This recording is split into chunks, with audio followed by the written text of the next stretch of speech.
નમસ્કાર દર્શક મિત્રો, હું છું મમતા રાઠોડ. BTS ન્યૂઝ ચેનલમાં આપનું હાર્દિક સ્વાગત કરું છું.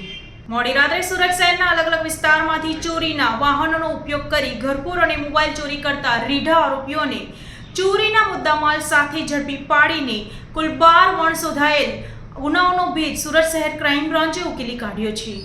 સુરત શહેરના છેવાડા ઉધરાણ પોલીસ સ્ટેશનના વિસ્તારમાં બનેલ ઘરફોડ ચોરીના બનાવ સંદર્ભે એન્ટી એક્સટોર્શન સ્કોડના પોલીસ સબ ઇન્સ્પેક્ટર તેમની ટીમના પોલીસ કર્મચારીઓ સાથે બનાવવાળી જગ્યાની વિઝિટ કરી હતી અને વર્કઆઉટ હાથ ધરવામાં આવ્યું હતું, જેમાં એક સીસીટીવી સામે આવ્યા હતા.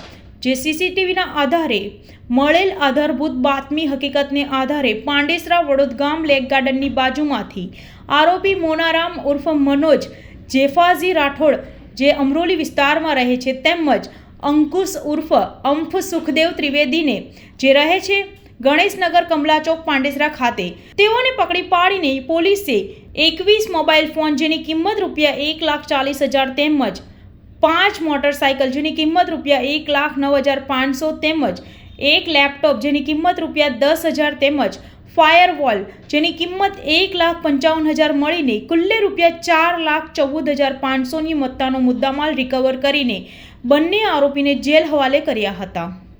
સુરત ક્રાઇમ બ્રાન્ચના પોલીસ ઇન્સ્પેક્ટર KI મોદી તથા એમના ટીમના પોલીસ સબ ઇન્સ્પેક્ટર સિંધાને એક ઇન્ફોર્મેશન મળી હતી કે બે ઇસમો સુરત શહેરમાં ઘરફોડ, વાહન ચોરી અને મોબાઈલ ચોરીના અનેક ગુનાઓમાં સંડોવાયેલ છે. આ બાતમી આધારે એમની ટીમે પાંડેસરા વડોદગામ પાસેથી મનોજ ઉર્ફે જેઠાજી રાઠોડ અને અંકુશ ઉર્ફે સુખદેવ ત્રિવેદી જે મધ્યપ્રદેશના રહેવાસી છે, આ બંનેની ધરપકડ કરી. એમની પૂછપરછ દરમિયાન એમણે સુરત શહેરમાં અલગ અલગ જગ્યાએ ઉત્તરાયણ અને કતારગામમાં 3 ઘરફોડ કરેલાનું કબૂલ્યું. એમના કબજામાંથી 21 જેટલા મોબાઈલો અલગ અલગ કંપનીના મળી આવ્યા. એમાંથી 4ના ગુના દાખલ થયેલા છે અને અન્ય બાબતે તપાસ કરી રહ્યા છે ફરિયાદી બાબતે.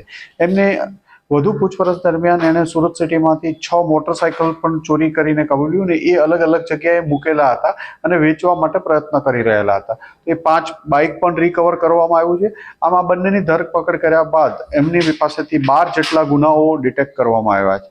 આ બંને આરોપીમાંથી જે મનોજ રાઠોડ છે એ અગાઉ 15 જેટલા ગુનાઓમાં અલગ અલગ ગુજરાતના અલગ અલગ શહેરોમાં અને એમાં ચોરીના અને એના ગુનાઓમાં પકડાયેલો છે અને અગાઉ 45 મોબાઈલ સાથે પકડાયેલો હતો અને જેલમાંથી તાજેતરમાં જ છૂટ્યો હતો.